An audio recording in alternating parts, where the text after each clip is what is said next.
Sayyidina Ali ditikam oleh Abdurrahman ibnu Muljam. Maka cucunya ini ibadahnya lain, dakwahnya lain. Bagaimana? Pagi-pagi sebelum sholat subuh dia pikulkan gandum ke pintu rumah fakir miskin, duafa dan janda-janda, dalam kurung yang tua-tua saja, yang muda jangan, nanti motivasi bagi anggota kadin, bahaya kita. Itulah jihadnya Ali Zainal Abidin. Artinya apa? Secara ekonomi dia mapan dan kaya. Dia tidak seperti ayahnya Sayyidina Al-Husain, dia tidak seperti kakeknya Sayyidina Ali. Dia tidak bertempur dengan pedang, tapi dia bertempur dengan gandum. Kenapa dakwah dulu di Nusantara ini bisa hidup berkembang? Karena para ulama memahami dakwah. Dakwah itu da'a yad'u dakwah. Dakwah artinya undangan makan. Jadi kalau sudah ada dakwah, dan itu diamalkan sekarang di Malaysia. Habib Zaki lama di Malaysia, saya pun juga di Malaysia. Sampai hari ini setiap 6 bulan sekali ada jadwal ke Kuala Lumpur, Sabah, Kuching, Sarawak, Brunei Darussalam.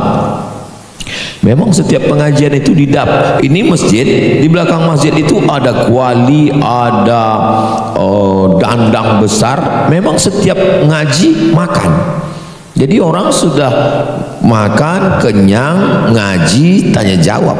Beda dengan di beberapa tempat orang lapar, panas, cerita neraka. Jadi gimana itu? Jadi artinya memang kalau mau ke depan baik, kembalikan lagi ajaran Islam ini seperti yang diajarkan oleh Nabi Muhammad sallallahu alaihi wasallam. Wabtaghi fima atakallahu daral akhirah. Carilah untuk akhirat, silakan. Wala tansa nasibaka minad dunya. Jangan lupa bagianmu di dunia. Ada satu pintu surga. Ada satu pintu surga namanya Babur Rayyan. Ini untuk orang yang banyak puasa sunat. Ada pintu surga namanya Babul Jihad. Ini untuk yang mati berdarah-darah jihad fisabilillah. Tapi jangan lupa ada pintu surga namanya Babus Shadaqah. Ini bagi orang yang mungkin sholatnya biasa aja. Yang saya maksud sholat biasa aja tetap 5 waktu. Bukan berarti Idul Fitri, Idul Adha lalu banyak sedekah. Pas ditanya, ente enggak sholat?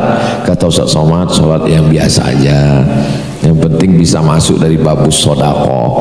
Artinya mungkin tahajudnya tidak sampai bengkak kaki, tahajudnya mungkin tidak sampai kening hitam, tahajudnya mungkin cuma 2 rakaat menjelang azan subuh, tapi dia masuk dari babus sedekah. Kenapa? Dengan sedekahnya yang begitu banyak. Nabi SAW punya anak namanya Fatimah. Sayyidatuna Fatimah punya anak namanya Sayyidina Al-Husain. Sayyidina Al-Husain punya anak namanya Sayyidina Ali Zainal Abidin. Zainal Abidin punya anak namanya Muhammad Al-Baqir. Muhammad Al-Baqir punya anak namanya Imam Ja'far As-Sadiq. Ja'far As-Sadiq punya anak namanya Ali Al-Uraidi. Ali Al-Uraidi punya anak namanya Muhammad An-Naqib. Muhammad Naqib punya anak namanya Isa Ar-Rumi. Isa Ar-Rumi punya anak, tolong diingat nanti akan keluar di tes ujian terakhir. Isa Ar-Rumi punya anak namanya Ahmad bin Isa, digelar dengan Al-Muhajir karena dia hijrah dari Basrah Irak menuju Yaman yang dikenal dengan daerah Tarim, tempat berkumpulnya zuriat Nabi Muhammad SAW. Lalu kemudian Ali Al-Uraidi, Muhammad An-Naqib, lalu kemudian sampai kepada Ahmad bin Isa Al-Muhajir punya anak nama anaknya Ubaidillah. Ubaidillah punya anak namanya Alawi. Keturunan dari Alawi ini itu yang disebut dengan Ba'alawi, dengan berbagai macam marganya.